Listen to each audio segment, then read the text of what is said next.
Hi folks, so I'm back again in my favorite space in the hiking trail in the backyard, and I just wanted to give you some thoughts about the assigned textbook now that we've finished the introduction and the first chapter.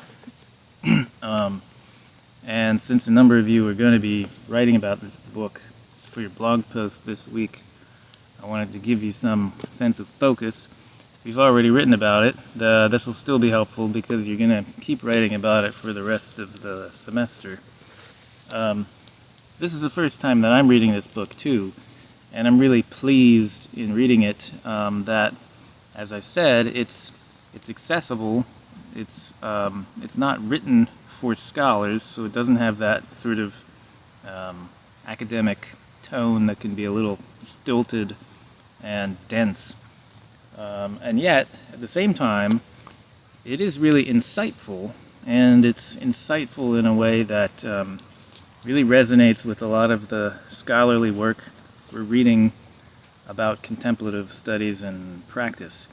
I know she mentioned at least once in here, explicitly mentioned the word contemplative, and she sort of indirectly or implicitly advocates for contemplative practices when she tells little anecdotes and stories about the time that she spent bird watching, for example, or when she spent time essentially training a couple of wild crows in her neighborhood to follow her around after feeding them with peanuts for a while. So she kind of alludes to these practices that she has discovered or created for herself that allows her to create a space away from the online sort of onslaught of information and connectivity. So I'm enjoying it in that sense, and it's really working with our conversations. I wanted to just underscore at least one particular thing that's a theme that I think is important. And she has a quote on page 4 that is relevant here. And this is a quote from a theorist named Deleuze. And he says, "We're riddled with pointless talk, insane quantities of words and images. Stupidity's never blind or mute. No, it's not a problem of getting people to express themselves, but of providing little gaps of solitude and silence in which they might eventually find something to say. Repressive forces don't stop people expressing themselves, but rather force them to express themselves. What a relief to have nothing to say, the right to say nothing, because only then is there a chance of framing the rare and ever rarer thing that might be worth saying." Again, that's on page 4. This gets at a lot of what we're talking about in the last week or so. The ability to be silent and not say anything as a practice, a way to let the jumble of thoughts in your head and to let the sort of onslaught of information that comes into your social media feed, the images that come into your Instagram feed, to let all of that settle and to see what arises. This is something that I mentioned in one of the previous mini lectures. Can't remember which one, but it's the idea that your mind is sort of like a snow globe, and it's being constantly shaken up by any number of things. And sometimes you are doing the shaking because you have to, or because you're just in the habit of doing it, constantly shaking up your mind, and there's this swirl of little bits of information, little stories floating around. There are sort of stressors, there are concerns, there are anxieties, there are goals, there are desires, but often we feel overwhelmed because all of these things are floating around and they're not sort of coherent. And so what contemplative practices let us do is to kind of let all of that settle. And what I've suggested, and what I think is a really good metaphor, is that the difference between your mind and a snow globe is that with your mind, with practice, when you let all of those circulating flurries settle, something new always arises.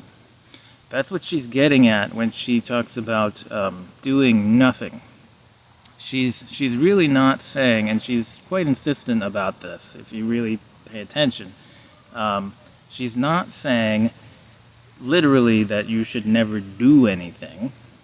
What she's saying is that you should allow yourself the space to let things settle, to have the compassion for yourself, to give yourself time to let those sources of stimulation ease off, so that you can create a moment when something arises, and doesn't just arise out of habit, but arises from a more organic experience of tapping into a broader sense of yourself. Something that happens if you practice meditation or yoga, these sorts of things, is you often experience a sense of transcendence, meaning that you come up against a boundary of who you thought you were, and you realize that you're actually something quite a bit more than that, and then quite a bit more than that. This is why people describe these practices often in spiritual terms. And so, a point that I wanted to make with regard to her book is that what I like about this book is she's connecting those individual practices to our media environment and to our social and political and economic context. This is hugely important for the rest of the class, so I'm glad that she's getting at it in a way that's really clear and accessible. What she's really saying is that in the long run, the benefit of contemplative practices, now she doesn't use those terms, she calls it doing nothing. The benefit of, I'm going to translate, the benefit of contemplative practices is that it allows us to envision, right, in those moments when things settle and a new vision arises from our creativity, our imagination, our compassion for ourselves and for others. Something arises that is a different way of being in the world, a different way of doing technology, a different way of working, a different way of structuring an economy, a different way of thinking about and talking about other groups of people.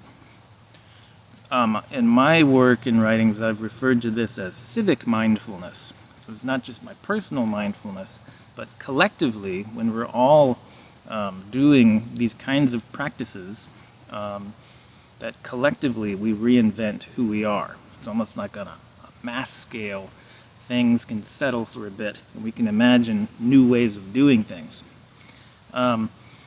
So her critique, she's doing a critique of commercial social media during the first, the introduction and the first chapter of the book. And it's a pretty good critique of social media, because what she's saying is that although we know that we can get some benefit from doing nothing, or doing contemplative practices, it's actually, we live in the context of a strange, kind of warped, distorted economic system that actually benefits from controlling or manipulating our attention for commercial profit. And so, in that sense, doing nothing, taking a minute to disconnect and reconnect to your natural environment or what have you, is a kind of active resistance in a sense, because it gets you outside of the habitual ways of thinking and being and acting and purchasing and consuming and viewing and watching and socializing that are scripted by broader systems that are commercially driven, that are politically driven. So what she's doing here essentially is making a real connection between the individual experience of doing nothing and our collective experience of needing to find new and better and healthier ways of doing things in the world, of living in the world with each other. So that's we want to be able to hold both of these thoughts at the same time, the individual and the collective, the individual and the collective. And this is not anti-technology, but it's a way of re-envisioning how we should design and develop technology and live with it, be with it, going forward.